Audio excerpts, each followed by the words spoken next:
having fun. But the problem is, and what was mentioned with what Joe is talking about, is your platform, the size of your platform, that you, Mhm. whether you want to or not, whether you choose to acknowledge it or not, you are seen as like a leader or a top head honcho in the community.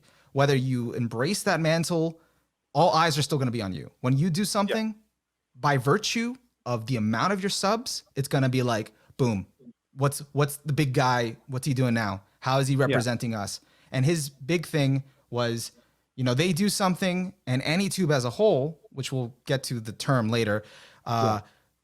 takes the shit for it. Our name is, on the Right. line because of that. Right.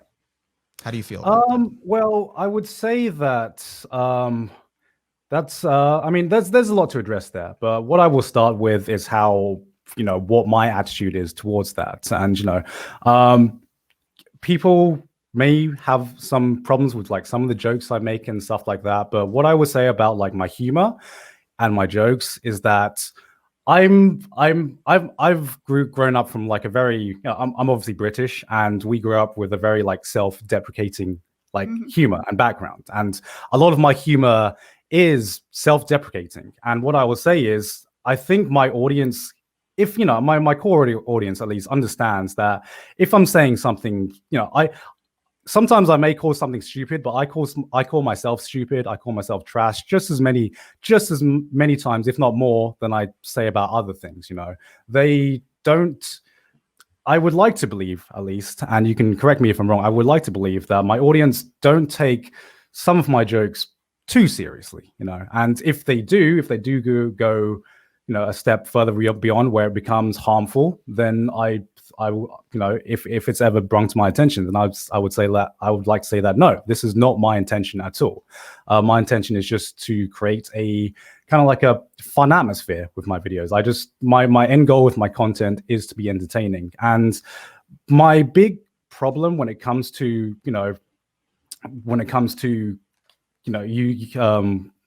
an issue that my words matter and some things can be harmful is that sometimes I literally don't know what could be harmful or what would be harmful. And the problem for me stems from if I'm trying to look over every single word I say or every single joke, if I start double guessing myself or second guessing myself too much, then I'm just not going to be able to do my work or just bring content out, because I've had the same approach to my content as I always have. I just try to make content that I find entertaining. And I try to do that without being harmful or having a detrimental impact on the community. And if someone wants to bring up a specific example of something I've done, then I would be happy to keep that in mind. Like right now, now I know more about light novel titles and the history behind them because of all this issues that have been addressed. Like I said, I could have gone with a completely different angle with my AI video. Like I said, it wasn't about light novel titles. It was about AI. What I'm trying to say is, like, I don't think there is a perfect solution in this world. Like, I can't always know what effect I'm going to have on the community. And I feel like the best way I can go about addressing that is, if there's something that you think is bad or harmful, then you can feel free to tell me. I'm always open to debate and discuss it. That's why I'm here now. And we can take it from there. And that's kind of like the best solution I can think of, at least.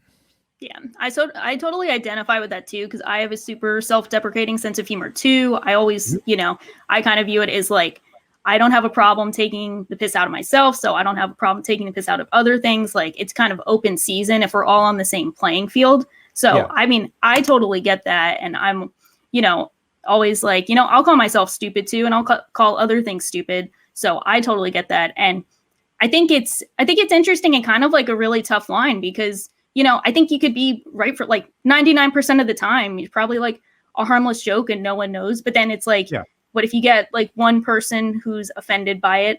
And, how can you I was wondering, just because, I'm sure you get these kinds of comments a lot just in general.